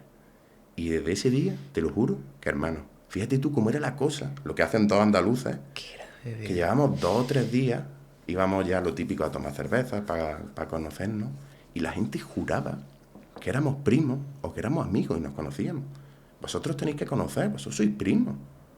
¿Cómo lleváis así? ¿Cómo os entendéis? Habláis vuestro código. Y es la primera, yo por eso me encanta tanto, porque es la primera piedra del patio. O sea, parecerá una tontería, una tarjeta abono transporte, una gilipollez. Pero con la historia detrás, es literalmente un ladrillo. Los ladrillos que edifican la casa que tenemos a día de hoy. Qué bonito, tío. Que además, que identificado me siento porque es que, bueno, yo tengo mucha fe, ¿no? En Dios. Y yo creo que hay veces que es que la vida, o Dios o el universo, llámalo como tú quieras, te pone a la gente en el sitio y el asiento justo. Y dice tú y yo, ¿cómo es posible, Guillo, que este nota? Además, esa sensación, ¿no? De estar un poco, de echar de menos la casa y de tu ambiente. Y claro, te ponen a un tío, siendo tú de Granada, de un tío de Umbrete, y dices, este es mi colega, este es mi hermano, esto es casa, ¿no? Y además con el prejuicio así, que nos crean también dentro de Andalucía, de enfrentamiento entre ciudades. Pues, Es que el sevillano, es que el granaíno, es que no sé qué. Claro, tú sales fuera, es lo que yo le decía a Juanma, yo se lo digo siempre. Digo, fuera de casa, tú y yo somos hermanos. Dentro nos podremos pelear lo que queramos, como se pelea todo el mundo en una casa. Pero la imagen de fuera es unidad, porque es lo que somos. Al fin y al cabo somos... Es que hablar, el hecho de hablar, el hecho de que tú digas una palabra y te entiendas y no te preguntes, ¿qué has dicho? Claro. O ¿por qué hablas así? Diga, Guillo, es que Guillo, cuando alguien te dice Guillo... Eso, y automáticamente tu oreja hace tin, tin, esto me suena. Este es mi hermano. Y situaciones que nos hemos enfrentado, de por ejemplo, claro, nosotros nos llevamos aquí una etiqueta que ponga Andalucía, soy de Andalucía. Llega una profesora a clase del máster, un máster, llegar una profesora y decirnos, claro, decir sin saber quiénes somos, es que los andaluces hablan mal. Tienen un acento muy bonito, son muy graciosos, pero hablan mal. Eso diciéndomelo una persona asturiana con el acento más asturiano que existe en el mundo. Ese prejuicio. Flipas, tío. ¿Por qué? Pero una profesora del máster te dijo eso, tío. Sí. Es que ese es el problema, que tú dirás, bueno, pues serán gente de a pie que tiene ciertos prejuicios, que no ha convivido. No. Una profesora de máster universitario. Esa tía es tonta, de comunicación política, que es un tema serio. Pero así...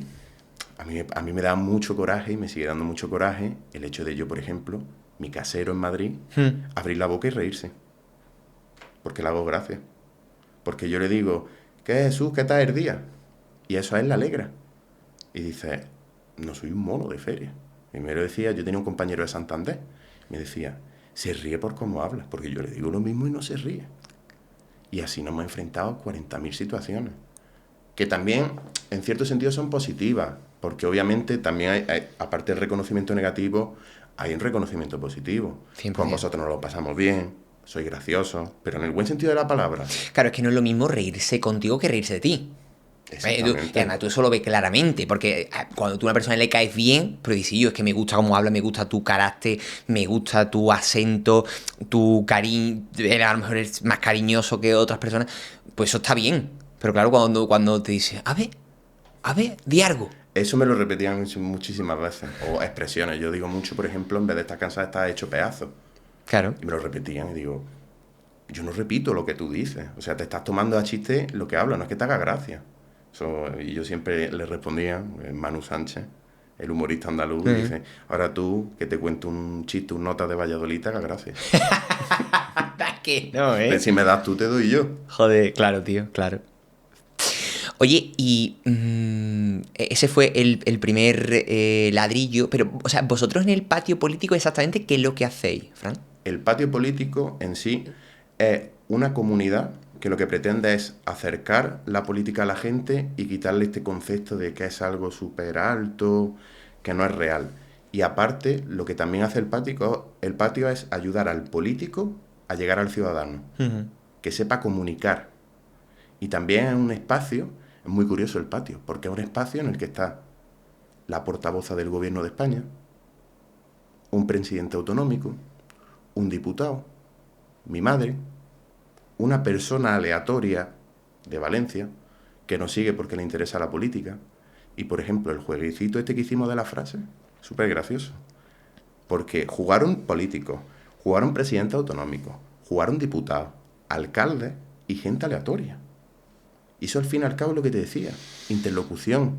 El político lo ve en su casa, pues voy a jugar el juego este.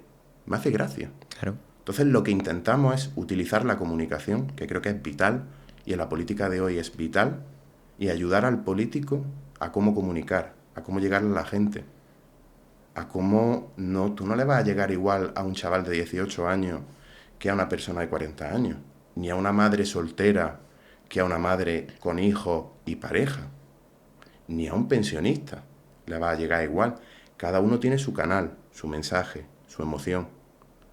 Pero no por manipular, no, para que le llegue el mensaje. En ningún momento es una manipulación negativa, ¿no? Lo que pretende es influir y despertar algo en una persona.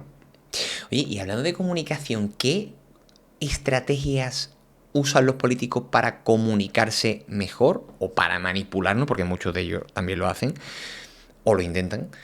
Y nosotros nos damos cuenta. A mí me encanta el ejemplo de Ayuso. De Isabel Ayuso. Libertad y comunismo. O sea, ese dualismo contrapuesto que te hace identificar libertad, porque quien percibe la libertad como algo negativo, libertad versus comunismo. Yo soy la libertad y todo lo demás es el comunismo, el sujeto malo. Claro, comunismo, ¿por qué? Porque en Madrid viven 1.100.000 latinos. Muchísimos venezolanos, cubanos, que están descontentos con el gobierno de su país y han venido aquí. Entonces a ellos les despierta emoción. Libertad. Nunca Ayuso ha explicado qué es la libertad. Y a mí me sorprendía porque, por ejemplo, el envío de correo que te hacen los partidos cuando se acercan unas elecciones, Sí. en el de Ayuso ponía libertad. No me hace falta nada. No me hace falta una carta. No me hace falta 4 párrafos. Palabra y ya tu mente lo hace solo. Otro ejemplo de Ayuso que a mí me encanta. Claro, Madrid es muy diversa. La zona norte de Madrid es una zona más pudiente, más rica. La zona sur es una zona más pobre. Pues si tú te fijas en campaña electoral, por ejemplo, en la zona de Chamartín, el cartel de Ayuso va con una chaqueta de traje azul. En Vallecas, una chupa de cuero. ¿Por qué? Hasta ese punto llegan, ¿eh? Porque yo como vallecano, si fuera vallecano, yo no he visto traje. Y a mí no me va a representar una mujer, en este caso de derecha, que vista traje. Ahora, esta persona que es desenfrenada, que lleva el estilo madrileño y va con chupa de cuero, Chuleta, callejera, ¿no? esta me llega, esta es como yo. Tú fíjate la construcción del personaje, con la palabra libertad. O sea, falsas dicotomías, por una parte, porque al final lo que hemos mencionado al Súper principio exagerada. es una falsa, una hipérbole de una falsa dicotomía, ¿no? ¿Tú qué quieres? ¿Este vaso de agua o una poza de veneno? Hombre, pues obviamente Vasito de agua. te voy a dar el vaso de agua, ¿no? Y después mucho cuidar también la vestimenta, ¿no? Y por ejemplo, cuando hablan en los mítines, digamos, la gesticulación, las palabras que usan, cómo estructuran el discurso. Es decir, qué herramientas usan, ¿no?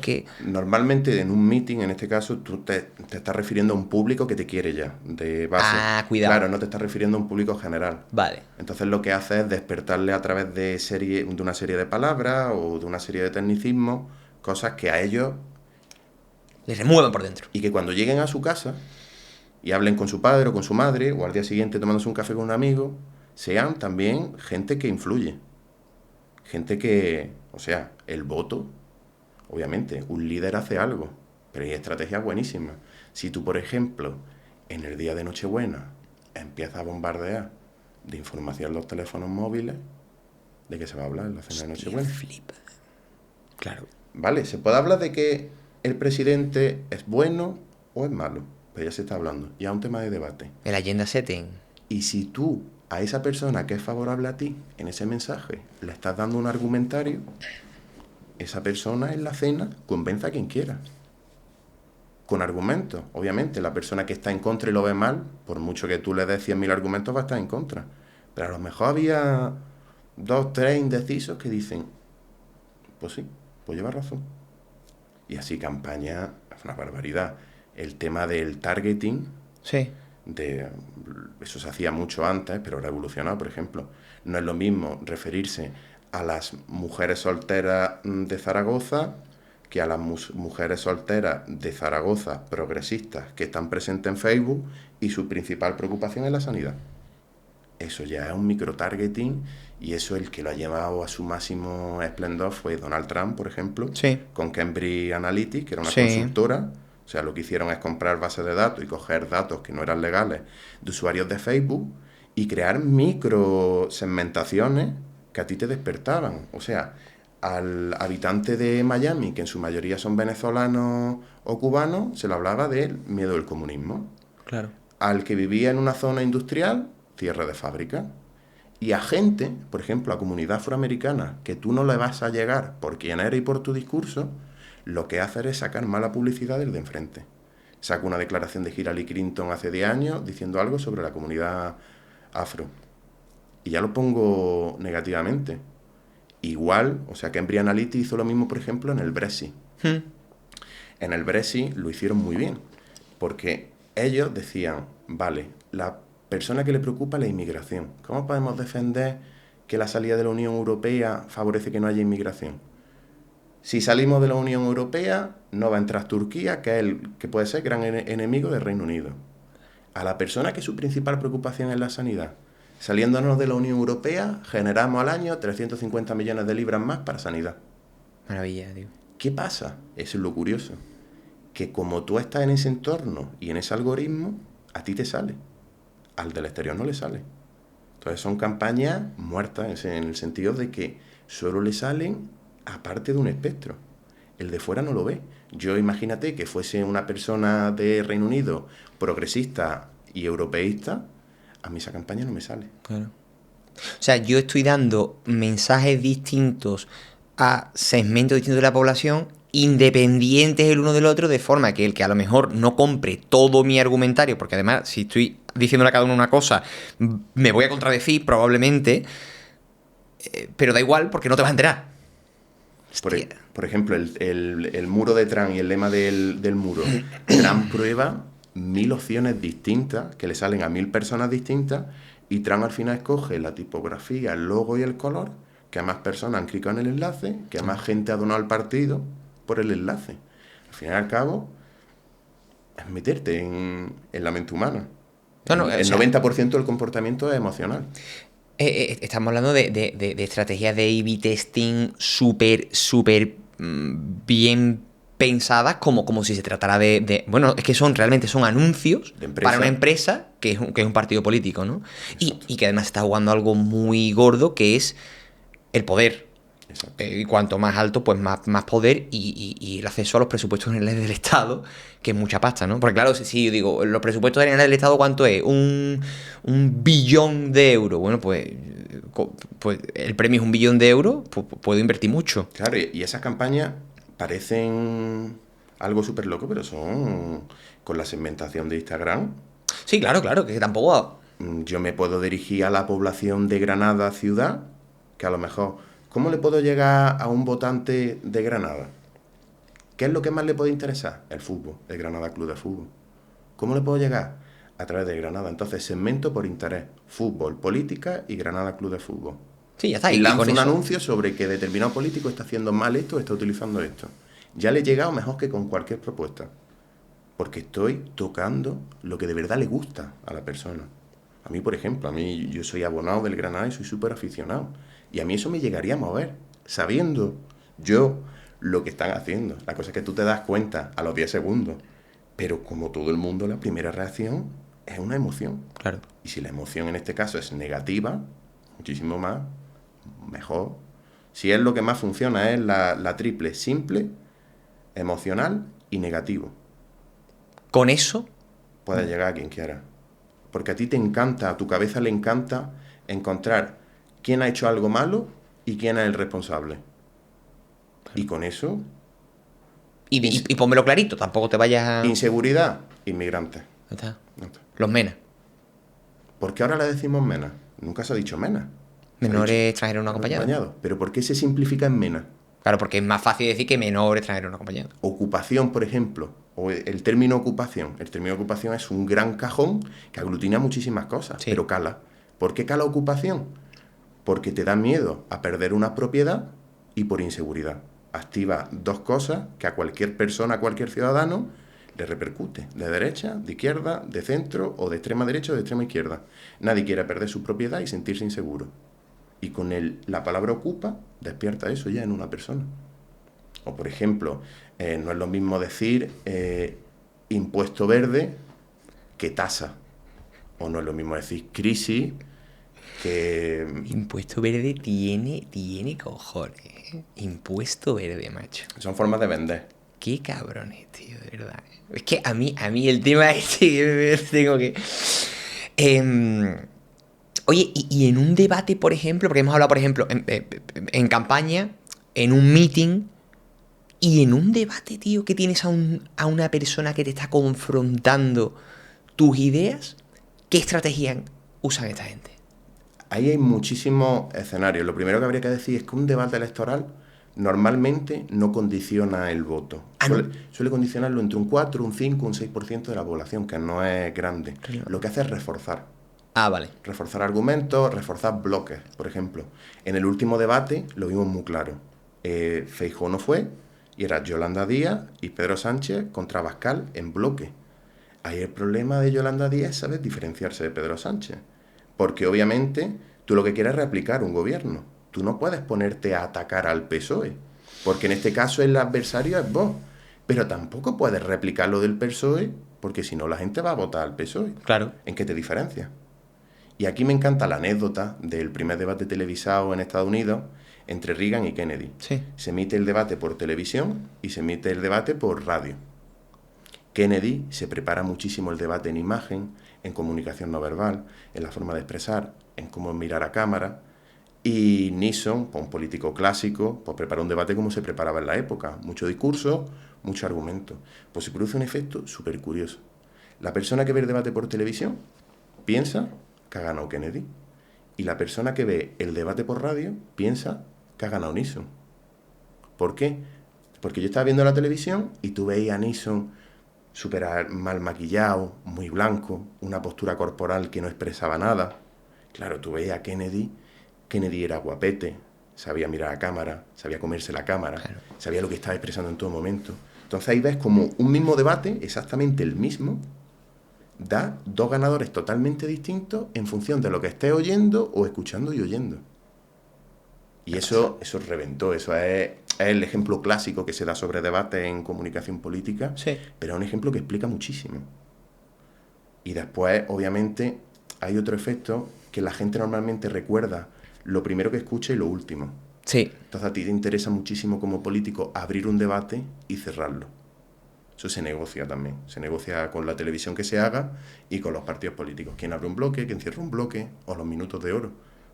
Por ejemplo, también en un debate, tú en el minuto de oro sí te diriges a cámara y miras frontalmente a cámara, porque en ese momento estás interpelando directamente al espectador. Pero tú en un debate, tú no puedes estar mirando así a cámara, porque a ti te agobia una persona que te esté mirando 2 Hombre, horas claro, a los ojos. Claro. Entonces, ahí se nota muchísimo en esos temas quién tiene un buen equipo, quién tiene un mal equipo, con qué táctica va. Claro, a mí me encanta eso del PSOE y Sumar, porque dice, ¿y ahora qué hace? No podemos ser lo mismo, somos diferentes, pero tenemos un enemigo común, porque no ha venido Feijóo. Si no, nos podríamos repartir, tú que eres más de izquierda y yo que soy más centrado, voy a atacar yo al partido principal de la oposición y tú vas a contrarrestar al otro partido que es más extremista. Claro.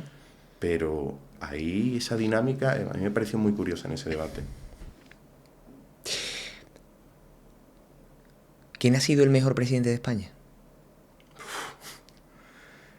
Es una pregunta difícil. Yo creo que la respuesta para no mojarse podría ser Adolfo Suárez, que todo el mundo quiere, que todo el mundo lo ve bien, el presidente que trae la democracia, que instaura la democracia en España. Pero yo diría que mejor que presidente, a lo mejor yo personalmente destacaría como mejor presidente a lo mejor la primera etapa de Zapatero. Creo que se logran una serie de conquistas sociales que no existían, una serie de libertades públicas. El derecho al matrimonio homosexual era algo que en la época chocaba muchísimo y que se votó en contra desde partidos que a día de hoy pues, están totalmente a favor, porque la gente de su partido, pues como en toda sociedad, hay gente que es de una condición sexual y gente que es de otra. Claro. Pero si yo me quedo, más que con presidente, con político, Julián Guita. Me parece una persona honesta, un político que cuando dejó su cargo se fue otra vez a su instituto de Córdoba a dar clase. Y tú te das cuenta de cómo esa la sociedad también lo percibe. Todo el mundo, nosotros subimos un clip a Guita hablando, y todo el mundo, gente de derecha, dice, qué político más honesto. Ojalá fueran así los políticos de España. Mira, nos dice mucha gente, yo soy de derecha, yo soy conservador, yo soy votante del PP, pero ojalá este tío hubiera gobernado en España. Ojalá todos los políticos fueran así. Gente de consenso. Obviamente tienen una ideología. Y Julián Guita, precisamente, no era una persona moderada. Julián Guita era un comunista, reconocido alcalde de Córdoba. También Julián Guita tenía una frase muy famosa que era votarme más y quererme menos. Es verdad, ¿eh? Porque era así uno de los candidatos con más aprobación social, con mejor nota, pero claro, quiéreme un poquito menos y vótame un poquito más. Total, ¿eh? ¿Y el peor? Uf. Es que es difícil mojarse porque también sería por cosas ya muy ideológicas o yo creo que por percepciones que creo que no son reales. Porque yo, por ejemplo, podría entrar a valorar, desde mi conocimiento, desde mi edad, yo podría entrar a valorar a cualquiera. Pero claro. Yo, por ejemplo, he vivido Rajoy y yo a Zapatero lo he vivido. Pero yo con Zapatero tenía 4 y 8 años. Claro. Y Zapatero dejó de gobernar cuando yo tenía 11. Entonces, peor presidente. El problema es en cuanto a qué. En general, para ti. No, asumimos que tú no eres una persona robótica ni eres totalmente objetivo. Yo te estoy preguntando tu opinión. Yo diría que para mí el peor presidente de España, Felipe González. ¿Por qué? Es cuando creo que se empezó a ensuciar la política con corrupción, los primeros casos de corrupción, ya cosas pues, que yo no me gustan, como por ejemplo la ETT, Empresa de Trabajo Temporal, que se le da un marco, o no sé, conflictos, formas de solucionar problemas que creo que no fueron la idónea, y sobre todo, yo creo que más que nada ese proceso de 3 periodos de al final se desgasta, al final pierde, o sea, Felipe González en la época fue un bombazo, porque logra unir a toda la juventud, desplazar al comunismo y al Partido Comunista, que era la oposición al franquismo. Era el que había hecho verdadera oposición política y por lo que se unía todo en contra del franquismo. Lograr desplazar eso, dejar ese marxismo atrás y modernizarse y presentarse como una opción moderna, que es lo que se presentaba. Yo soy moderno. Y consiguió muchísimas cosas, pero bueno, personalmente, subjetivamente, diría que para mí Felipe González. Mira, yo de política no tengo ni puñetera idea. Ahora un poquito más contigo.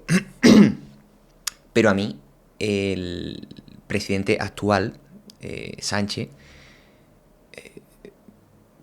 me parece un villano de película, ¿no? ¿Tú qué opinas del presidente actual? Por algo te parece un villano.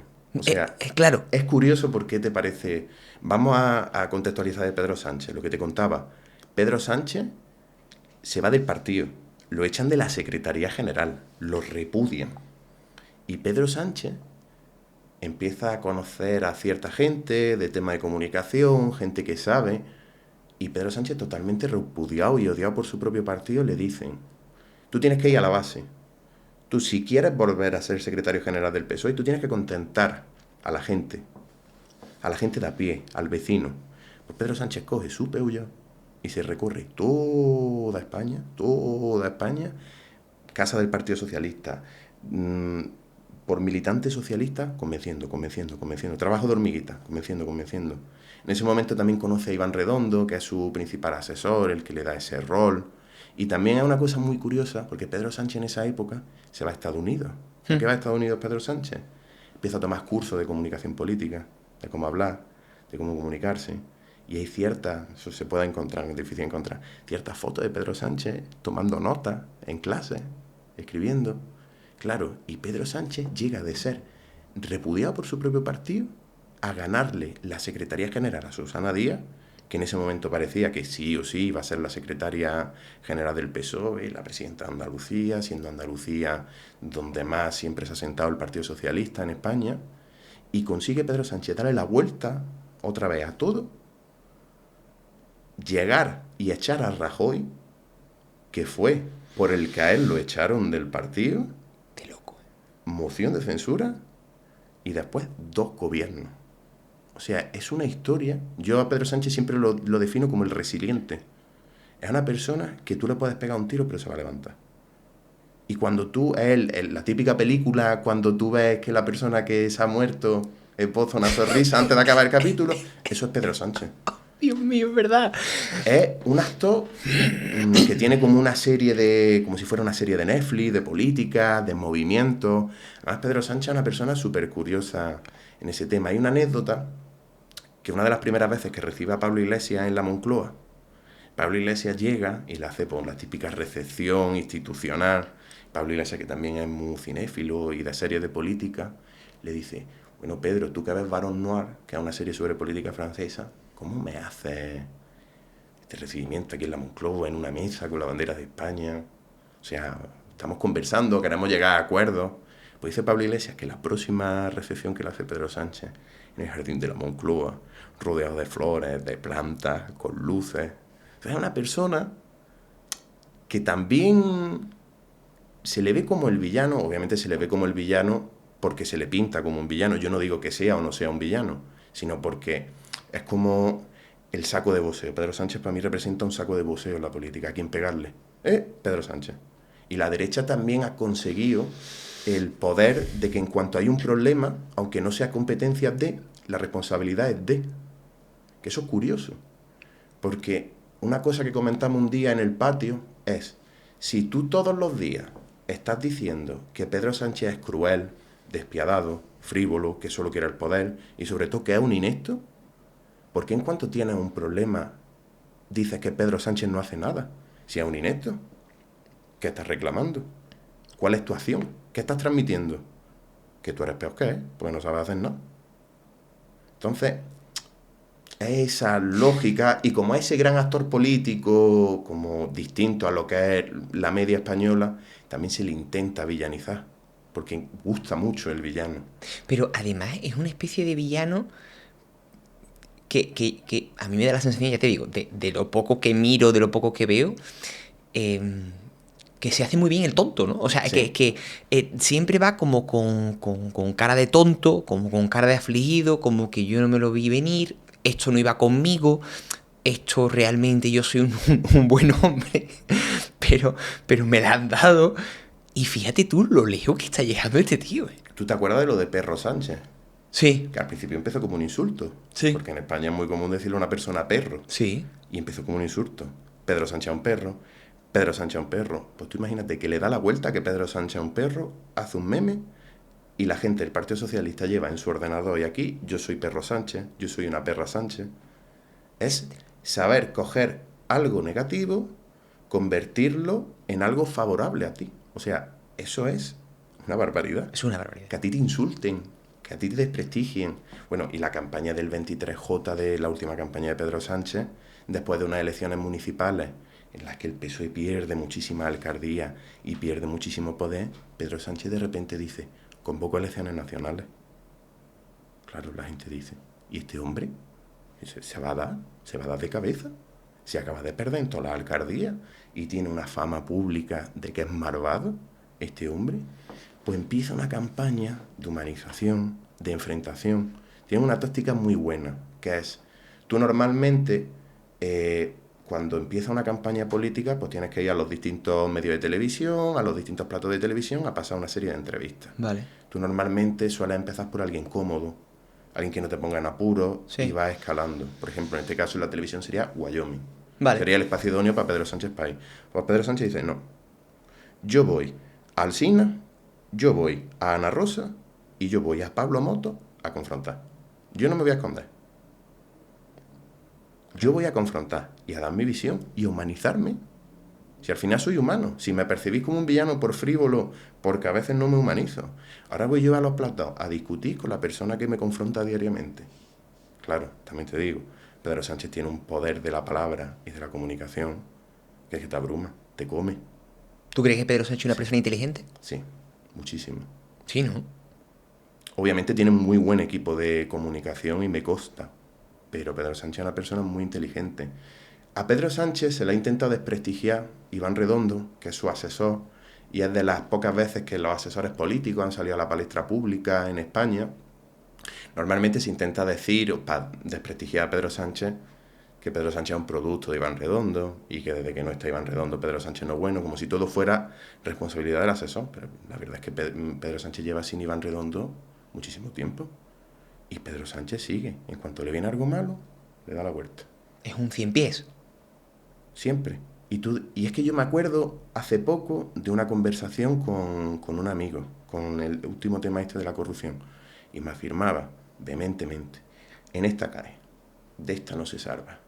Y me dijo una frase que era: enciende el cronómetro o el de este y verás cuánto aguanta. Le dije yo: espérate sentado con el cronómetro, que le queda rato.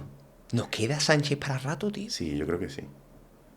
También el problema de Pedro Sánchez ahora mismo ha tomado una retórica, un argumentario del líder resiliente, de la persona que se antepone, que todo está en contra suya.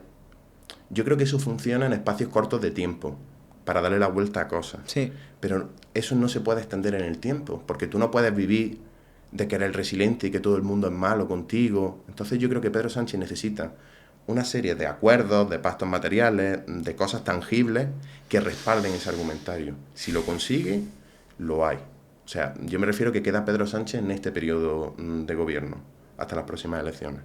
Ya después los datos que nos están dando ahora las diferentes encuestas afirman que es muy difícil repetir el gobierno de coalición que hay actualmente y que el Partido Popular sería el partido más votado y que seguramente, si le llega o no le llega con Vox, ¿formaría gobierno o no formaría gobierno? Que la alternativa tampoco es muy buena, ¿eh? Espera, yo lo pienso y digo, tampoco veo yo aquí... Claro, lo que le ha pasado yo creo que también al Partido Popular, tú piensas en el máximo rival de Pedro Sánchez y casi nunca se te viene a la cabeza Feijóo. No. Siempre se te viene Ayuso. Ayuso es su rival. También es una estrategia que yo creo que no ha estado bien, elevar a un líder autonómico a la condición de nacional. Pero es que yo creo que al fin y al cabo se parecen tanto como líderes, como lo que le percibe a la gente, a sus afines. Son gente que tú dices Pedro Sánchez y tú ya en la cabeza tienes un imaginario, sea negativo o malo. Sí. Pero boom, Tiene una marca potente. boom, igual que Ayuso. Ayuso, libertad. Pedro Sánchez, progreso, avance. Y después Pedro Sánchez está siendo inteligente y cogiendo bazas como la política exterior, que España nunca ha sido potente dentro de la Unión Europea como un actor. Pedro Sánchez casi provoca y está provocando que la Unión Europea se posicione con gafas favorablemente a Palestina. Porque coja 2 o 3 presidentes y empiezan. Y al final se encuentra la Unión Europea, pues tendré que decidirme. y condiciona. Y también la economía. En cierto sentido, Pedro Sánchez siempre vende macroeconomía, los datos funcionan, obviamente los datos se maquillan. España va como una moto. Los datos se maquillan o no se maquillan. Qué poca vergüenza, tío. Somos el país, el típico dato de somos el país en mayor crecimiento en la Unión Europea. Claro, ahí hay que analizar de dónde venimos, de dónde no venimos, por qué lo somos, por qué no lo somos. Pero vende economía. Tiene tela. En fin. Frank, ¿cuál es la mayor mentira política que nos hemos tragado? Yo creo que la mayor mentira política que nos hemos tragado es cuando venía la crisis económica, la burbuja, el ladrillazo de que no pasaba nada, que esto era producto de la economía, que la economía funciona así, que esto se iba a revertir. Y a día de hoy seguimos pagando las consecuencias. El problema de la vivienda, ¿de dónde viene? Dices tú la crisis 2007-2008. Sí. Crisis inmobiliaria. Sí. Eso nos vino de repente y nos explotó en la cara a todo el mundo. Le explotó en la cara al ciudadano, le explotó en la cara al político, le explotó en la cara al banco, a todo el mundo. Nadie se la veía venir.